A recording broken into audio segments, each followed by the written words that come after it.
Rajveer academy आपल्या YouTube चॅनलमध्ये सर्वांचे स्वागत आहे।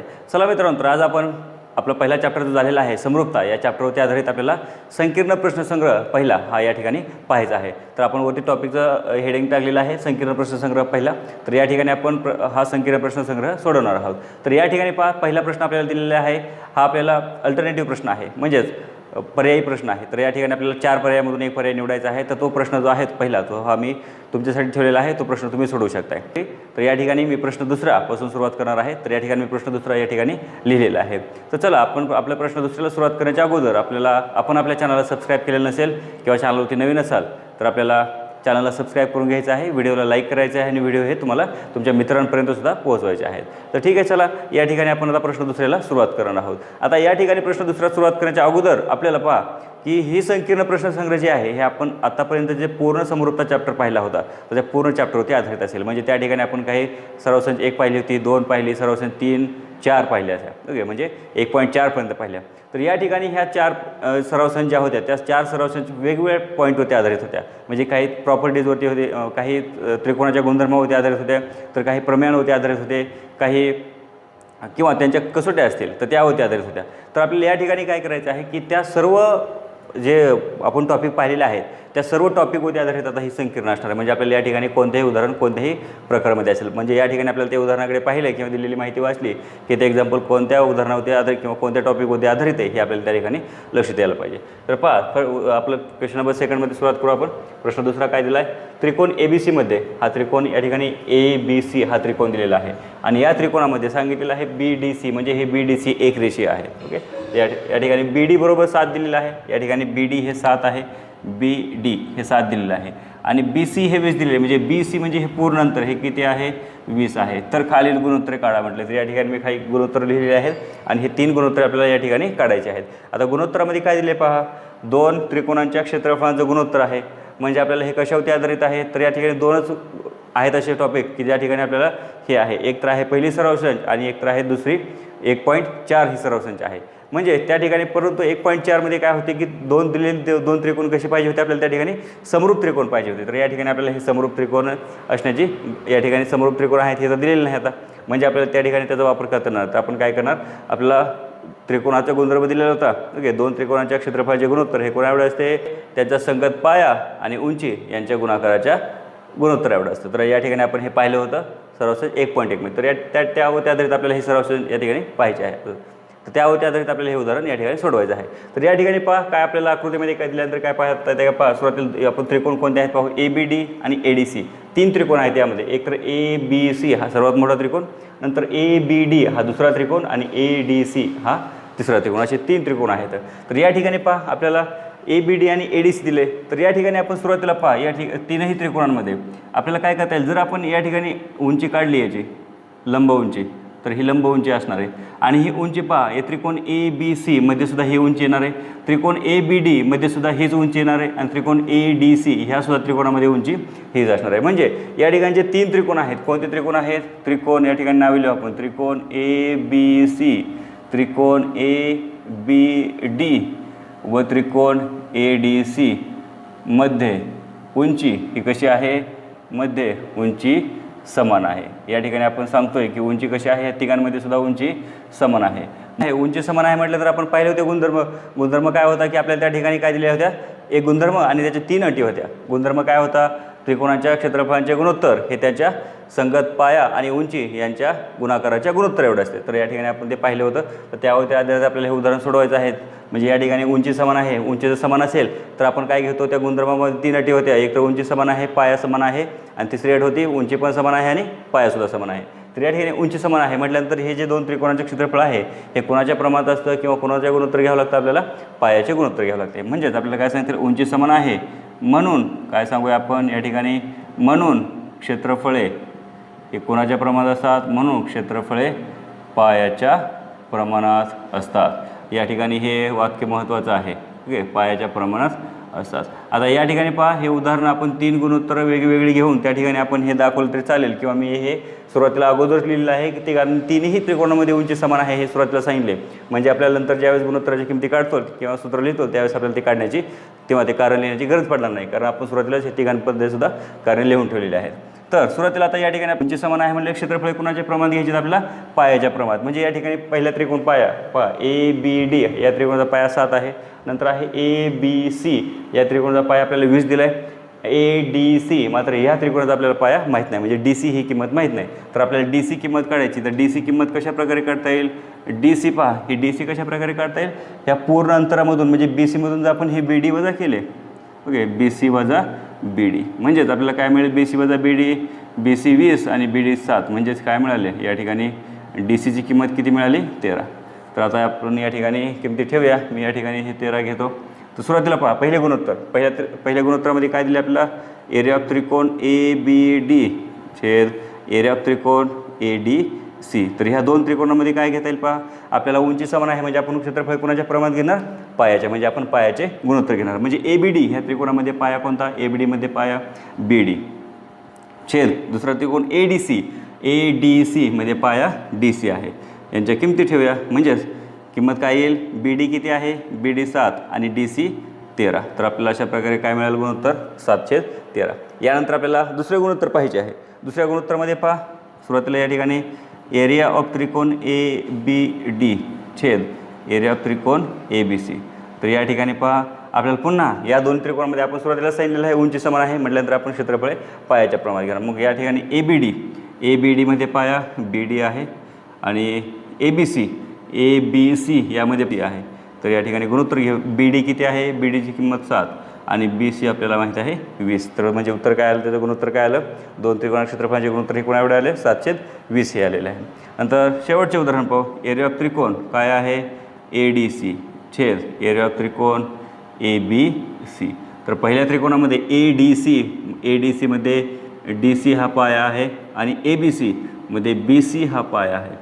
म्हणजेच किमती काय आली DCची किंमत 13 आणि BCची किंमत 20. तर या ठिकाणी आपल्याला हे अशा प्रकारे गुणोत्तरे मिळतील. आता या ठिकाणी आपण जर हे अगोदर लिहिलं नसतं तर आपल्याला या ठिकाणी सांगावं लागलं असतं की उंची समान आहे म्हणून क्षेत्रफळे पायाच्या प्रमाणात असतात. हे प्रत्येक वेळी आपल्याला या ठिकाणी सांगावं लागलं असतं. ते अगोदर सांगितल्यामुळे नंतर सांगायची ते गरज नाही. ओके तर अशा प्रकारे आपल्याला प्रश्न दुसरा हा या ठिकाणी पूर्ण करता येईल. चला तर यानंतर आपण पाहू प्रश्न नंबर 3. तर प्रश्न नंबर 3मध्ये पहा आपल्याला काय दिला आहे प्रश्न समान उंचीच्या दोन त्रिकोणांच्या क्षेत्रफळाचे गुणोत्तर 2:3 आहे. आपल्याला काय सांगितले समान उंचीच्या दोन त्रिकोणाच्या क्षेत्रफळाचे गुणोत्तर हे 2:3 आहे. लहान त्रिकोणाचा पाया 6 सेमी आहे तर मोठ्या त्रिकोणाचा संगत पाया किती असेल म्हटले. आता या ठिकाणी आपल्याला लहान त्रिकोण आणि मोठा त्रिकोण म्हटले त्रिकोणाची नावे दिलेली नाहीत ना आपल्याला डायग्राम दिलेली नाही. तर यावरून आपल्याला काय सुरुवातीला करावं लागेल की एक लहान त्रिकोण आणि एक मोठा त्रिकोण आणि त्यांची उंची समान असेल असे दोन त्रिकोण आपल्याला काढावे लागतील. आणि काय म्हटले समान उंचीच्या म्हटलेले आता उंची समान आहे म्हणजे आपल्याला आकृती या ठिकाणी आपण जर काढली तर आपल्याला या ठिकाणी हे उदाहरण सोप्या पद्धतीने आणि समजेल. हे आपण एक तर डायरेक्ट करू घेऊ शकतो सपोज करू म्हणजे समजा घेऊन करू शकतो किंवा आकृती काढून सुद्धा घेऊ शकतो. तर आपण ज्याप्रमाणे प्रश्नामध्ये माहिती दिली त्याप्रमाणे आपण एक आकृती काढू. त्यामध्ये दोन त्रिकोण आहेत आणि त्रिकोणाची उंची ही आपल्याला काय दाखवायची समान घ्यायची. म्हणजे या ठिकाणी मी अशा प्रकारची आकृती काढतो की ज्यामध्ये उंची काय मिळेल आपल्याला समान मिळेल आणि एक त्रिकोण लहान पाहिजे आहे एक त्रिकोण मोठा पाहिजे आहे. तर या ठिकाणी मी हा एक लहान घेतो आणि एक मोठा घेतो. पहा या ठिकाणी हे दोन त्रिकोण आपल्याला घेता येतील अशा प्रकारचे.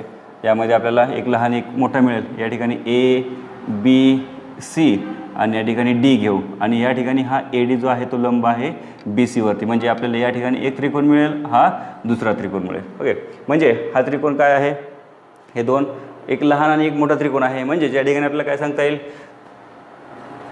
त्रिकोण ADB हे उत्तर आहे. त्रिकोण ADB हा लहान व त्रिकोण ADC हा मोठा त्रिकोण आहे. आता यात आपण दोन त्रिकोणाबद्दल जी आपल्याला माहिती दिली होती प्रश्नामध्ये ते आपण लिहितो या ठिकाणी की हे दोन त्रिकोण कसे आहेत एक लहान आहे एक मोठा आहे. मग आपल्याला काय सांगितलं होतं त्यांच्या क्षेत्रफळाचे गुणोत्तर दिलं होतं. ओके आपल्याला काय दिलं हे जे दोन समान उंची त्रिकोण आहेत त्यांच्या क्षेत्रफळाचे गुणोत्तर दिले 2:3 दिलेले आहे. क्षेत्रफळाचे गुणोत्तर आहे म्हणजे आपल्याला काय घ्यावं लागतील या ठिकाणी दिलेल्या माहितीवरूनच घेऊ आपण क्षेत्रफळाचं गुणोत्तर घेऊ. मग सुरुवातीला लहान 2 आहे नंतर 3 आहे म्हणजे अगोदर लहान त्रिकोण घ्यावं लागेल ADB छेद दुसरा त्रिकोण कोणता घेणार त्रिकोण ADC आणि यांचं गुणोत्तर किती आहे 2:3 म्हणजेच काय घेतील आपल्याला 2/3. तर हे आपल्याला आपण हे प्रश्नामध्ये दिलेले आणि आकृतीमध्ये दिलेली माहिती घेतलेली माहिती आपण यावरून आपण लिहित आहे ते. यानंतर आपल्याला काय म्हटलं लहान त्रिकोणाचा पाया 6 आहे. लहान त्रिकोणाचा पाया म्हणजेच काय आहे BD हा 6 घेतला. ओके म्हणजेच या ठिकाणी काय म्हणता येईल BD बरोबर 6. ओके हे आपण काय करतो, हे सर्व दिलेल्या माहितीवरून घेतो आहे. आणि आपल्याला काढायचं आहे काय, तर मोठ्या त्रिकोणाचा संगत पाया किती, म्हणजेच आपल्याला काढायचं आहे काय, DC बरोबर किती. तर या ठिकाणी आपल्याला हे आपण प्रश्नावरून डायग्राम काढली, डायग्रामवरून आपण ही माहिती लिहिली. आता यामध्ये पहा आपल्याला काय दिलं होतं की हे जे दोन त्रिकोण आहेत लहान आणि मोठे, या दोन त्रिकोणांची उंची समान आहे म्हटलं होतं. म्हणजेच आपल्याला काय सांगता येईल, त्रिकोण या दोन त्रिकोणामध्ये त्रिकोण ADB व त्रिकोण ADC मध्ये उंची समान आहे. उंची काय आहे, समान. हे आपल्याला प्रश्नामध्ये दिलं होतं, आपण उत्तरामध्ये सुद्धा ते आपण डायग्राममध्ये सुद्धा ते दाखवलेलं आहे. उंची समान आहे. मग उंची जर समान असेल तर क्षेत्रफळे ही पायाच्या प्रमाणात असतात. म्हणून अगोदरच्या उदाहरणाप्रमाणेच, म्हणून क्षेत्रफळे पायाच्या प्रमाणात असतात. क्षेत्रफळे पायाच्या प्रमाणात असतात, पायाच्या प्रमाणात. तर या ठिकाणी आपल्याला हे आपण घेतलेले आहेत पायाच्या प्रमाणात, परंतु काय क्षेत्रफळे घ्यायच्यात. म्हणजेच एरिया ऑफ त्रिकोण ADB ह्या दोन त्रिकोणाच्या क्षेत्रफळांचं गुणोत्तर घ्यायचं आहे. एरिया ऑफ त्रिकोण ADC आणि हे किती आहे म्हटले, क्षेत्रफळ पायाच्या प्रमाणात. म्हणजे ह्या दोघांचा पाया पहिला ADB या त्रिकोणाचा पाया BD, दुसरा त्रिकोण ADC या ठिकाणी ADC या त्रिकोणाचा पाया DC. पहा तर आपल्याला एरिया ऑफ त्रिकोण ADB छेद एरिया ऑफ त्रिकोण ADB म्हणजे दोन त्रिकोण क्षेत्रफळाचे गुणोत्तर माहिती आहे 2/3 आहे. तर या ठिकाणी आपण त्याची किंमत ठेवूया 2/3 बरोबर. BD माहिती आहे आपल्याला 6 आणि काढायचे आहे DC. तर यामध्ये आपण तिरकस गुणाकार करूया.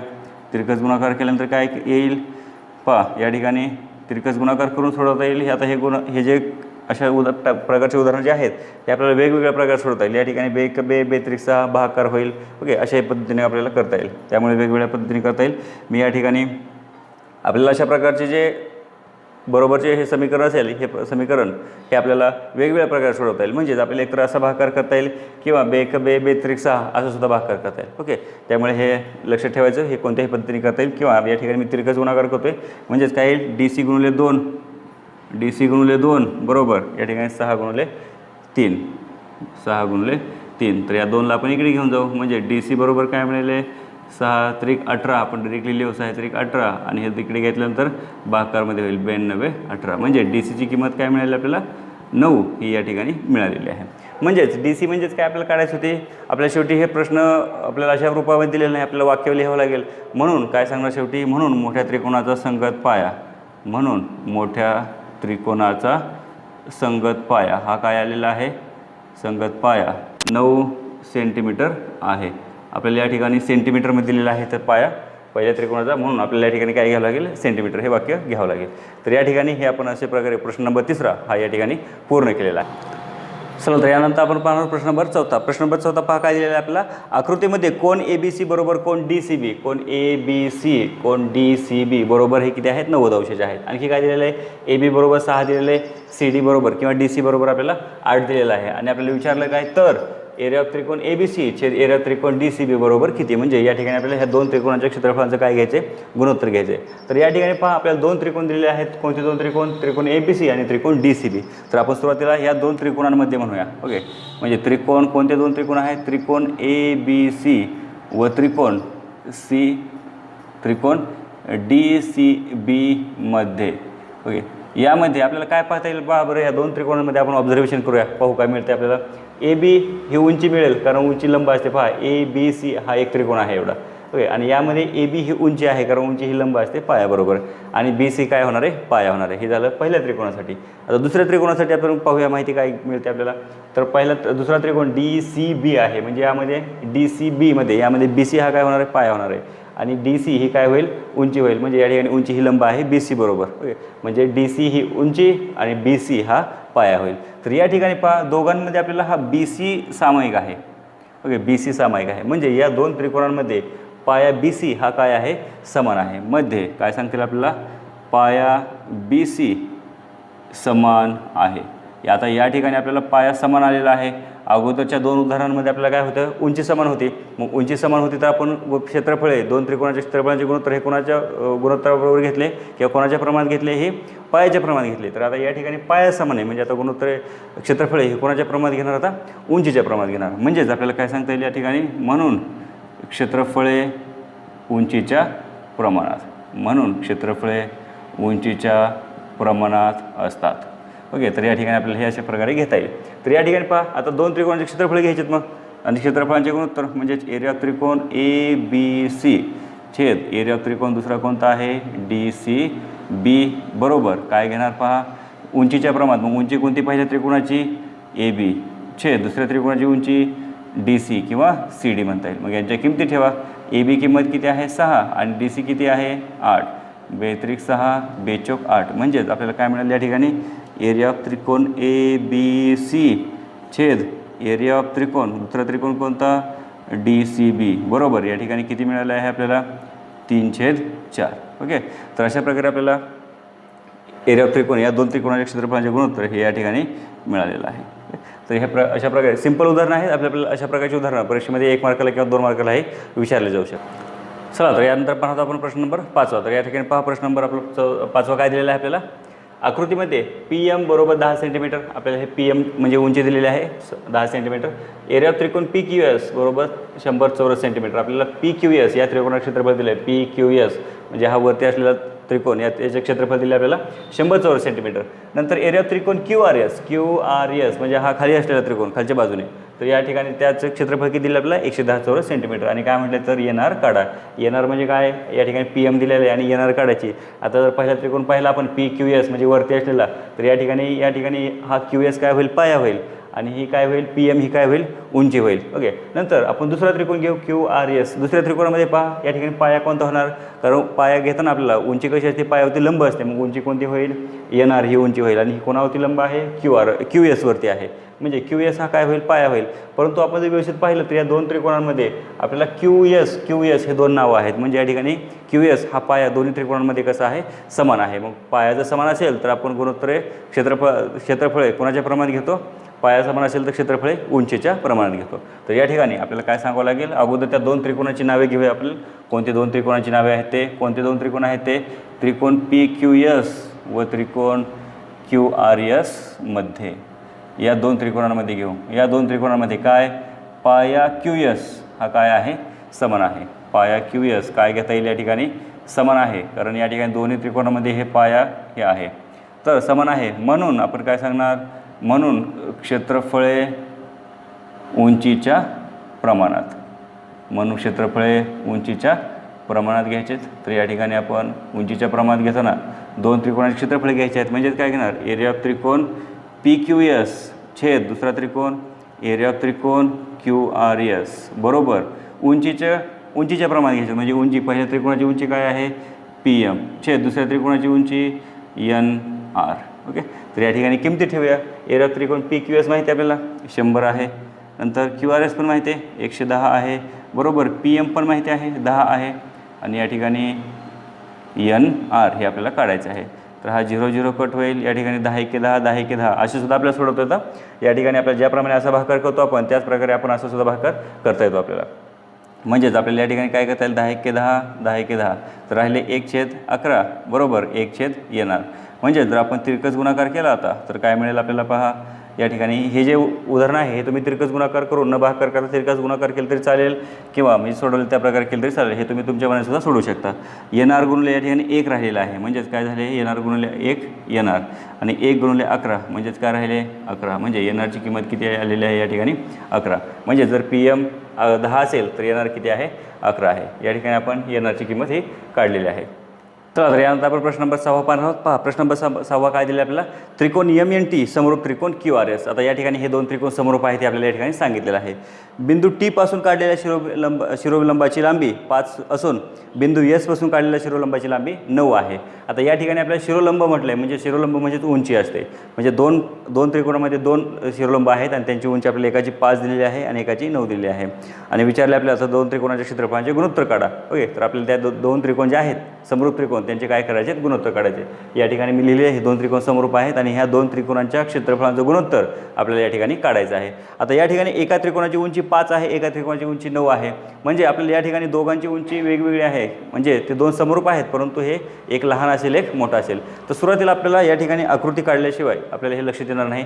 तर आपण सुरुवातीला काय काढू दोन समरूप त्रिकोण काढू. तर या ठिकाणी मी हे दोन समरूप त्रिकोण काढतो त्यामध्ये एक लहान असेल एक मोठा असेल. तर या ठिकाणी हे मी दोन त्रिकोण घेतो आहे यामध्ये एक लहान त्रिकोण घेऊ एक मोठा घेऊ. हा पहिला त्रिकोण जो आहे हा लहान घेतो आपण नंतर जो दुसरा आहे थोडासा तो मोठा घेऊ. परंतु हे दोन्ही त्रिकोण कसे आहेत हे दोन्ही त्रिकोण हे समरूप त्रिकोण आहेत. ओके तर या ठिकाणी आपण पहिल्या त्रिकोणाला नाव काय आहे, एम एन टी. आपण टी हा वरती घेणार आहोत कारण आपल्याला टी बिंदूमधून काय करायचं आहे, शिरोलंब काढायचा आहे. म्हणजे एम आणि एन हे इकडे घ्यावं लागतील आणि टी हा वरती घ्यावा लागेल. नंतर दुसरा त्रिकोण घेतला होता आपण क्यू आर एस. तर क्यू या ठिकाणी घेऊ, आर आणि एस हा वरती घेऊ कारण एसमधून शिरोलंब काढायचा आहे. मग शिरोलंब जर आपण या ठिकाणी काढला तर या ठिकाणी काय होईल, या शिरोलंबाला काहीतरी नाव देऊ, एम एन टी या ठिकाणी आपण, आणि हा शिरोलंब आहे या ठिकाणी आपण नाव देऊ पी. या ठिकाणी दुसरा शिरोलंब आहे एससाठी, तर या ठिकाणी हा दुसरा शिरोलंब काढला तर तो सुद्धा या ठिकाणी लंब, यासाठी आपण नाव देऊया के. ओके. तर या ठिकाणी पहा, या ठिकाणी टी सुरुवातीला सांगितलं होतं आपण की आपल्याला सांगितलं होतं की हे दोन त्रिकोण समरूप आहेत. तर या ठिकाणी आपण समरूप दाखवले आणि काय सांगितलं होतं, त्रिकोण टी या शिरोबिंदूमधून काढलेल्या शिरोलंबाची उंची किती दिली होती आपल्याला, याची उंची 5 दिली होती. नंतर आपल्याला काय सांगितलं होतं, शिरोबिंदू एसमधून काढलेल्या शिरोलंबाची उंची ही 9 सेंटीमीटर आहे. तर आपल्याला काढायला काय सांगितलेलं आहे, तर हे जे दोन त्रिकोण आहेत एम एन टी आणि क्यू आर एस यांचे आपल्याला काय करायचे, तर क्षेत्रफळांचे गुणोत्तर काढायचे. तर या ठिकाणी सुरुवातीला आपण टी पी म्हणजे उंची लिहून घेऊया. टी पी म्हणजे लहान त्रिकोणाची किती आहे, ती 5 सेंटीमीटर आहे का, नाही फक्त आपल्याला सेंटीमीटर दिलेलं नाही. नंतर मोठ्या त्रिकोणाच्या शिरोलंबाची उंची काय दिलेली, एस के हे आपल्याला किती दिलेलं आहे, 9 दिलेलं आहे. तर या ठिकाणी पहा, ही शिरोलंब आहे एम एनवरती, एस के हा शिरोलंब आहे क्यू आरवरती. तर आपल्याला या ठिकाणी हे दोन त्रिकोण समरूप आहेत म्हटल्यानंतर आपल्याला आपण सराव सूची 1.4 पाहिली होती. म्हणजे दोन समरूप त्रिकोणाच्या क्षेत्रफळांचे प्रमेय या ठिकाणी आपण पाहिला होता. तर त्यामध्ये आपल्याला काय होतं, जर दोन त्रिकोण समरूप असतील तर त्यांच्या क्षेत्रफळाचे गुणोत्तर हे कोणा एवढे असते, त्यांच्या संगत बाजूंच्या वर्गांच्या गुणोत्तर एवढं असते. ओके. तर या ठिकाणी आपल्याला संगत बाजूंच्या वर्गांचे गुणोत्तर एवढं असतं हे पाहिजे, परंतु आपल्याला या ठिकाणी बाजू एकही माहीत नाही. ओके. या त्रिकोणामध्ये आपल्याला काय माहीत आहे, उंची माहीत आहे. ओके. या त्रिकोणामध्ये काय माहिती आहे आपल्याला, उंची माहीत आहे. तर मग आपल्याला ह्या ठिकाणी हे दोन समरूप त्रिकोण आहे आणि यामध्ये उंची माहिती आहे. आपल्याला तर समरूप त्रिकोणामध्ये काय सांगितले की त्यामध्ये समरूप त्रिकोणाच्या क्षेत्रफळाचे गुणोत्तर हे काय असतं, त्यांच्या बाजूंच्या वर्गाच्या गुणोत्तर एवढे असते. मग आता कशा प्रकारे सोडवता येईल, तर आपण प्रमेय पाहताना मी त्यामध्ये एक तुम्हाला अट सांगितली होती की हे तुम्हाला या ठिकाणी हे उदाहरण सोडताना लागणार आहे. त्या ठिकाणी आपल्याला काय मिळालं होतं, अशा प्रकारे जे उभे गुणोत्तर होते टी पी छेद एस के म्हणजे उंचीचं गुणोत्तर, जर त्रिकोण समरूप असतील तर उंचीचे गुणोत्तर हे कोणाच्या गुणोत्तर एवढे असते, बाजूंच्या गुणोत्तर एवढे असते. ओके. तर त्या ठिकाणी आपल्याला ही कंडिशन या ठिकाणी लक्षात ठेवायची आहे. तर काय लक्षात ठेवणार, दोन समरूप त्रिकोणांमध्ये, ओके, या ठिकाणी लिहू आपण, जर त्रिकोण समरूप असतील, तर या ठिकाणी आपण थोडीशी अट लिहूया म्हणजे आपल्याला बाकी सोपं जाईल. जर त्रिकोण समरूप असतील तर काय सांगणार आपण, तर त्रिकोणांच्या क्षेत्रफळांचे गुणोत्तर,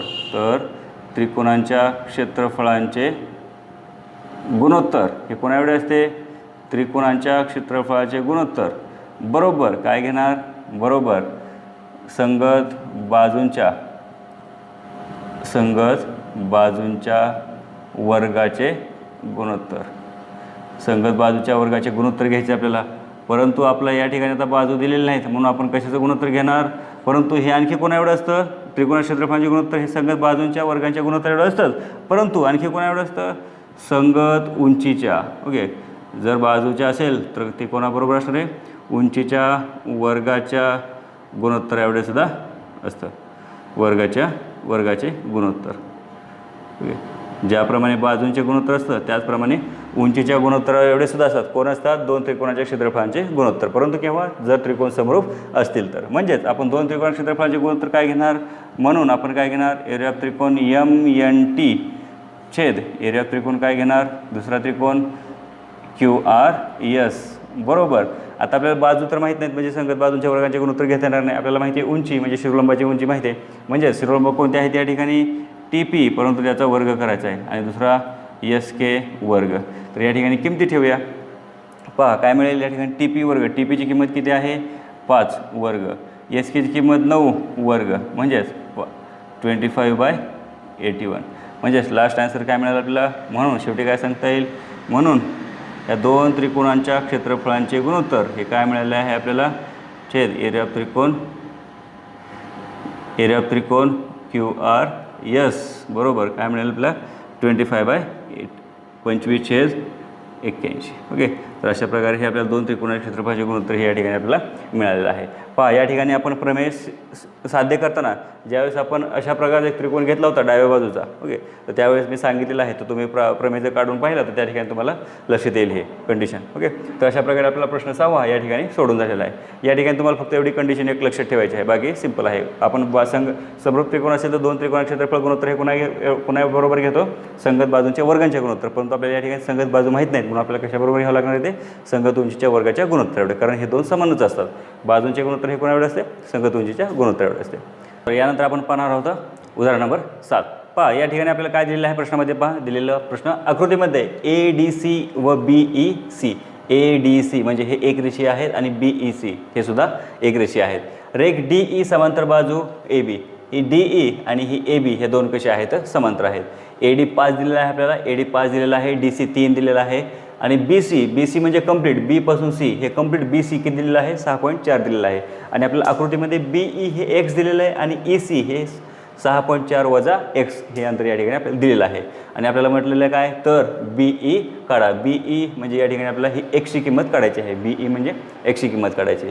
तर या ठिकाणी पहा कशा प्रकारे काढता येईल. आकृतीकडे पाहिल्यानंतर आपल्याला काय लक्षात येतं आहे की या ठिकाणी समांतर आहे, DE ही समांतर आहे ABला, मग त्रिकोण आहे ABC आणि यामध्ये एक बाजू समांतर आहे त्रिकोणाच्या एका बाजूला, म्हणजेच आपण काय सांगणार, प्रमाणाच्या मूलभूत प्रमेय वापरता येईल या ठिकाणी आपल्याला, ओके. म्हणजेच आपल्या सुरुवातीला दिलेलं माहिती घेऊया, आपल्याला काय काय दिलेलं आहे, रेख DE ही समांतर दिलेली आहे, DE समांतर बाजू AB, म्हणजे आपल्याला या ठिकाणी समांतर आहे म्हणून सांगितले, म्हणून आपण काय करतो, म्हणून प्रमाणाचे मूलभूत प्रमेयावरून, ओके. मग या प्रमेयामध्ये काय सांगतो आपण, त्रिकोणामध्ये जर एखाद्या बाजूला एक रेषा समांतर असेल तर ती रेषा काय करते, त्रिकोणाच्या उरलेल्या 2 बाजूंना 2 समान प्रमाणात काय करते, विभागते. म्हणजेच या ठिकाणी या 2 भागांचे गुणोत्तर बरोबर या 2 भागांचे गुणोत्तर, हे दोन्ही गुणोत्तर कसे असतात, दोन्ही भागांचे समान असतात. म्हणजेच या ठिकाणी गुणोत्तर कोणाचं घेणार, AD छेद DC घ्यावं लागेल किंवा CD छेद DA घ्या आणि CE छेद EB घ्या, कोणत्याही प्रकारे घेतले तरी चालेल. या ठिकाणी आपण AD छेद DC घेऊया, ओके. काय येईल, AD छेद DC बरोबर. नंतर गुणोत्तर कोणत्या प्रकारे घेणार, या ठिकाणी AD छेद DC BE छेद EC, या ठिकाणी BE छेद EC.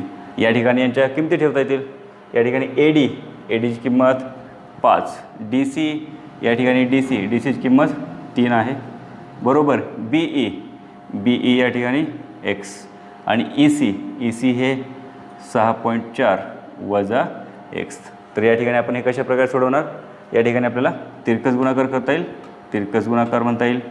तिरकस गुणाकार हे 5 गुणुले या ठिकाणी गुणाकार करूया, ओके.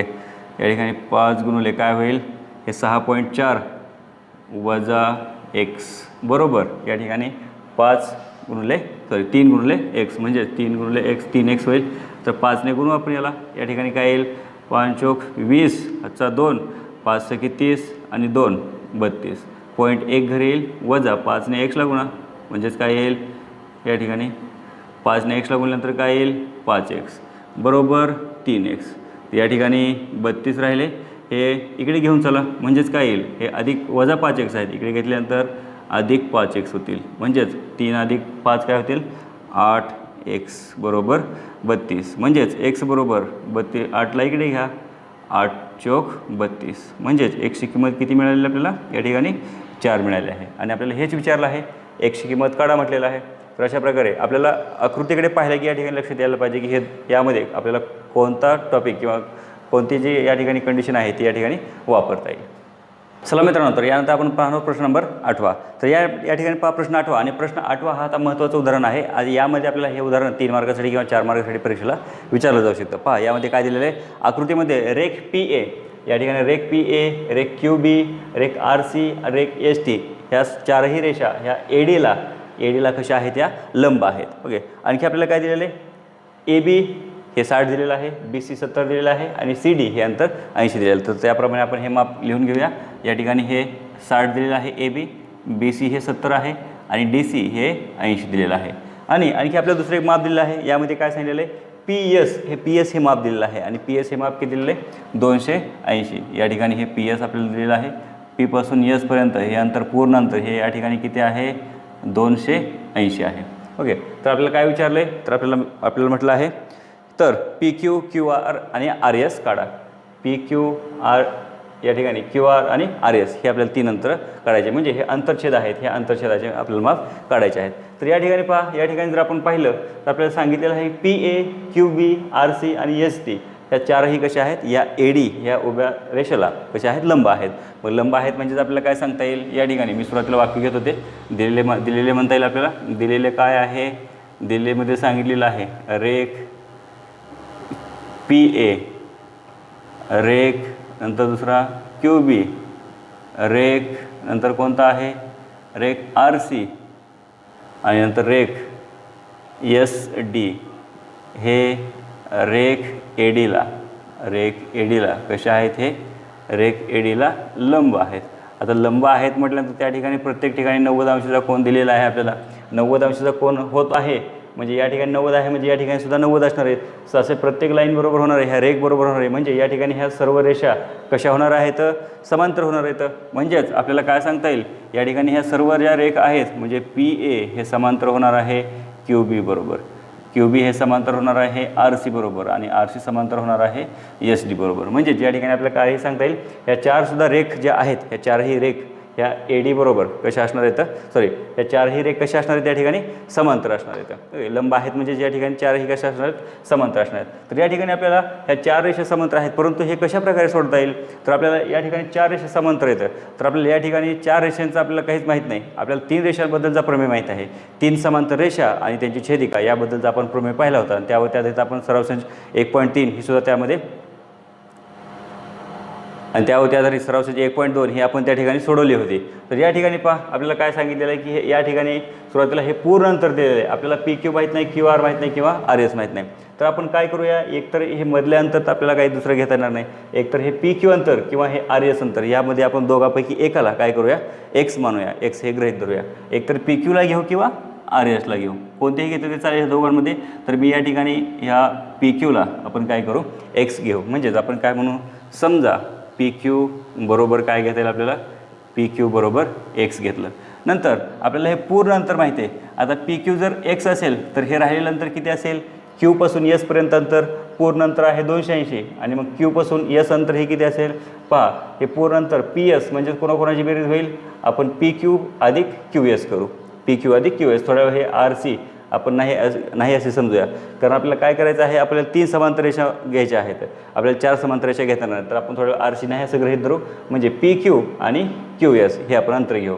म्हणजेच काय असणार आहे, हे पूर्ण पी एस म्हणजेच काय असणार आहे, पहा पी एस म्हणजेच कोणाकोणाची बेरीज होईल, पी क्यू अधिक क्यू एस. मग पी क्यू यामध्ये पी एस किती आहे, पी एस पहा पी एस आहे 280 बरोबर पी क्यू किती आहे एक्स अधिक क्यू एस किती आहे, क्यू एस आपल्याला काढायचं आहे, क्यू एस. मग क्यू एस काढण्यासाठी आपण एक्स इकडे घेऊन येऊ, म्हणून क्यू एसची किंमत काय मिळेल आपल्याला, पहा एक्स इकडे आल्यानंतर वजा होईल, म्हणजे 280 वजा एक्स ही कशाची किंमत झाली, एक्स क्यू एस म्हणजे क्यूपासून एस हे अंतर किती आहे 280 वजा एक्स. आपण डायरेक्ट काढलं तरी चालेल, या ठिकाणी पी क्यू एक्स आहे पूर्ण 280 आहे, मग राहिले किती, या 280मधून हे वजा करता येईल म्हणजे 280 वजा एक्स. तर अशा प्रकारे आपल्याला क्यू एस हे अंतर मिळेल. तर आता आपण काय करूया, 3 समांतर रेषा घेऊ. कोणत्या कोणत्या समांतर रेषा घ्यायच्या, पी ए, ओके 3 समांतर घेऊया. समजा पी ए समांतर क्यू बी घेऊया आणि क्यू बी हे समांतर घेऊया, आर सी सोडून देऊ आपण आणि या ठिकाणी नंतर काय घेऊया, एस डी. आता हे असे का करायचं आहे, तर आपल्याला या ठिकाणी 3 समांतर रेषाचा प्रमेय माहिती आहे, त्यावर त्या आपलं उदाहरण सोडवायचं.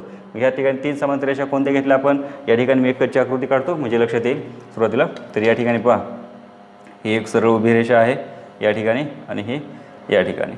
तर आपण या ठिकाणी जर पाहिलं तर या ठिकाणी ही एक समांतर रेषा आहे, नंतर या ठिकाणी पी ए आहे, नंतर या ठिकाणी क्यू बी आहे आणि नंतर या ठिकाणी एस डी आहे. तर हे अंतर आपल्याला माहिती आहे, हे एक्स आहे, हे एस क्यू एस हे आपण या ठिकाणी काढलं आहे आणि या ठिकाणी हे किती आहे, ए बी हे 60 आहे. आता या ठिकाणी बी डी म्हटलेलं आहे, बी डी म्हणजेच काय होईल रे, या ठिकाणी बीपासूनचं डीपर्यंत अंतर पाहिजे, म्हणजे 70 अधिक 80 होईल, 70 अधिक 80 म्हणजेच किती झाले ते दोन्ही मिळून 70 अधिक 80 म्हणजेच 150 होईल ते. ओके, तर आपल्याला या ठिकाणी ह्या 3 समांतर रेषा झाल्या आणि मग ह्या 2 काय असतील, त्यांच्या छेदिका असतील. म्हणून या ठिकाणी काय म्हणू आपण, म्हणून 3 समांतर रेषा, म्हणून 3 समांतर रेषा व छेदिका प्रमेयावरून. छेदिका प्रमेयावरून. मग हा प्रमेय काय आहे, तर या प्रमेयामध्ये आपल्याला काय सांगितलेलं आहे की 3 समांतर रेषांमध्ये एका छेदिकेने तयार झालेल्या अंतरछेदाचे गुणोत्तर हे काय असते, दुसऱ्या छेदिकेवर तयार झालेल्या अंतरछेदाच्या गुणोत्तर एवढं असते. म्हणजे मग पहिल्या छेदिकेवर कोणत्या अंतरछेद तयार झालेले आहेत, PQ छेद QS. म्हणजेच आपल्याला काय लिहिता येईल, म्हणून PQ छेद QS बरोबर या ठिकाणी काय AB छेद BD. आता या ठिकाणी आपण किमती ठेवूया. PQ किती आहे या ठिकाणी, x आहे, x ची किंमत ठेवू. QS म्हणजे या ठिकाणी आपण अंतर काढलं होतं QS या ठिकाणी. ओके, QS किती आहे, 280 वजा x बरोबर. AB या ठिकाणी AB आहे 60 आणि BD म्हणजेच पूर्ण अंतर होणार आहे B पासून D पर्यंत, म्हणजे 70 अधिक 80 म्हणजेच किती होणार ते 150. या ठिकाणी लक्षात ठेवा BD म्हणजेच काय आहे 70 अधिक 80 म्हणजेच किती आले 150. तर या ठिकाणी आपण त्या ठिकाणी कंसात लिहूया म्हणजे लक्षात राहील. या ठिकाणी तिरकस गुणाकार करू. तिरकस गुणाकारमध्ये काय येईल, हे या ठिकाणी हे 0 0 कट केला तरी चालेल. या ठिकाणी कितीने भाग जाईल याला, आणखी या ठिकाणी भाग घातला तरी चालेल किंवा तिरकस गुणाकार घेतला तरी सुद्धा चालेल. या ठिकाणी मी 0 0 कट केला, 3ने भाग जाईल. या ठिकाणी काय शिल्लक राहील, 3 2 6 आणि 3 5 15. तर या ठिकाणी शिल्लक काय राहिले पहा x.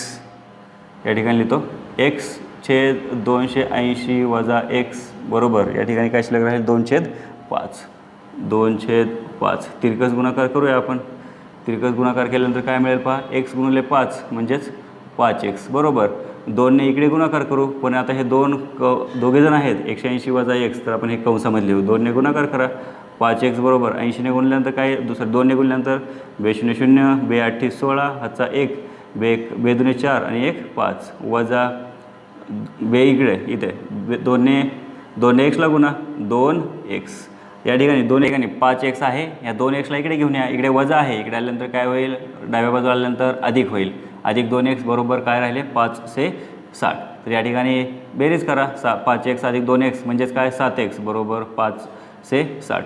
7ला इकडे घ्या उजव्या बाजूला म्हणजेच काय होईल ते भागाकारमध्ये होईल. इकडे गुणाकार आहे, इकडे भागाकार.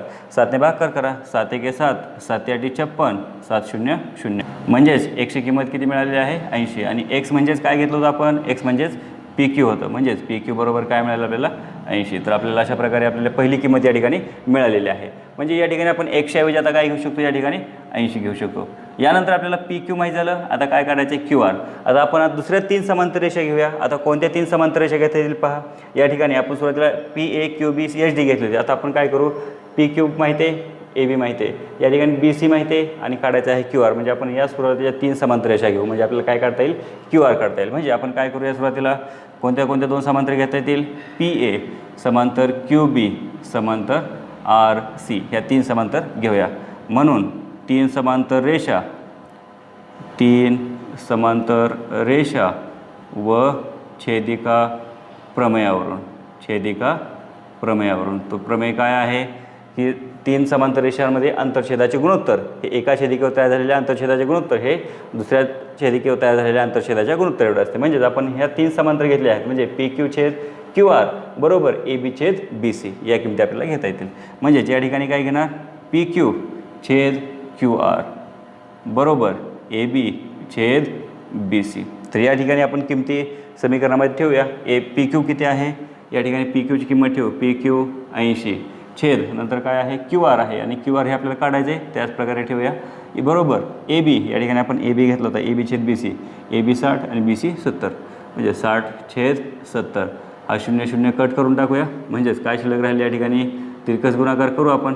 तिरकस गुणाकार केल्यानंतर काय येईल पहा, या ठिकाणी 7 गुणिले 80 होईल, 7 गुणिले 80 बरोबर. या ठिकाणी 6 गुणिले QR.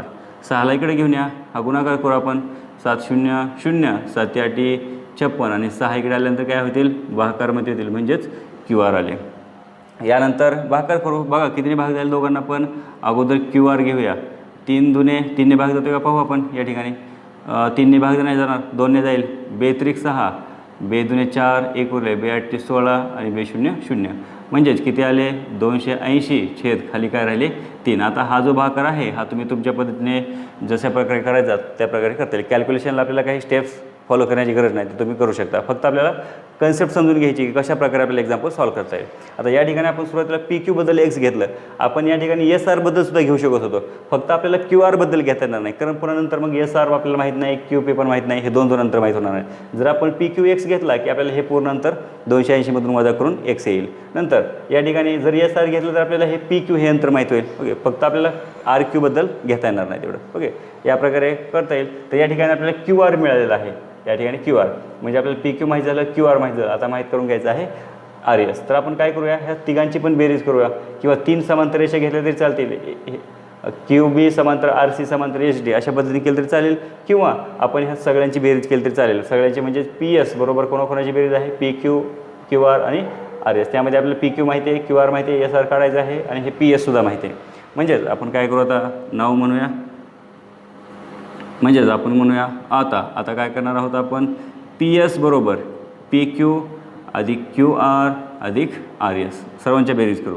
PS किती आहे 280 बरोबर PQ 80, QR या ठिकाणी आलेलं आहे 280/3 अधिक RS. या ठिकाणी 80ला इकडे घेऊन येऊ, म्हणजे 280 वजा 80, ह्या 280 वजा /3, या ठिकाणी 280/3 हे सुद्धा आपण या साईडला आणू, इकडे अधिक आहे तिकडे काय होतील वजा 280/3 बरोबर काय राहिले उजव्या बाजूला RS. अगोदर आपण या दोघांना सोडूया, 280 वजा 80 म्हणजे 200 शिल्लक राहिले, वजा या ठिकाणी काय पुढे शिल्लक राहिले 280/3 बरोबर RS. तिरकस गुणाकार करा, या ठिकाणी छेद खाली काय नाही म्हणजे आपल्याला काय घेता येईल, एक छेद घेता येईल. म्हणजेच मी अगोदर RS हे या साईडला लिहितो बरोबर 3 × 200 म्हणजेच काय झाले 600, 200 त्रिक 600 होईल, वजा या ठिकाणी 280/3 छेदामध्ये छेदाचा गुणाकार म्हणजेच RS बरोबर आपल्याला काय मिळेल, वजाबाकी करा 320/3, या ठिकाणी वजाबाकी केली तर आपल्याला काय मिळेल 320. 600मधून 280 गेले 320 म्हणजे छेद काय राहिले 3, तर 3ने भाग जातो आहे का, तर या ठिकाणी 3ने भाग जाणार नाही. म्हणजेच आपल्याला ही कशाची किंमत मिळेल, RSची किंमत मिळेल. अशा प्रकारे आपल्याला ह्या तीनही किमती PQ, QR आणि RS हे आपल्याला मिळवता येतील. उदाहरण थोडंसं मोठं आहे, परंतु या ठिकाणी आपल्याला फक्त सुरुवातीला काय समजून घ्यायचं की या ठिकाणी समांतर रेषा आहेत म्हणजे त्या लंबरेषा आहेत म्हणजे त्या कशा असणार आहेत, समांतर असणार आहेत. यावरून आपण एकाची किंमत x घेतली, त्यावरून हे पूर्ण अंतर काढलं, आपल्याला QR काढता येणार नाही किंवा SR सुद्धा काढता येणार नाही, आपल्याला हे पूर्ण अंतर निघेल QS. कारण 3 समांतर रेषा असतात हे आपल्याला माहिती आहे, 4 समांतर रेषा एकदम घेता येत नाहीत. तर त्या ठिकाणी आपण त्याचा वापर करून हे x किमती वगैरे घेतलेल्या आहेत, PQX घेतलेला, त्यावरून QS काढला, नंतर ह्या 3 समांतर घेतल्या, त्यावरून आपण 3 समांतर रेषा व छेदिका प्रमेय वापरलेला आहे आणि हे उदाहरण सोडवलेलं आहे. तर या ठिकाणी आपण संकीर्ण प्रश्नसंग्रह 1 मधील प्रश्न नंबर 8 या ठिकाणी आपण पूर्ण केलेला आहे. तर यानंतरचे जे बाकीचे प्रश्न आहेत हे आपण पुढील भागामध्ये पाहणार आहोत.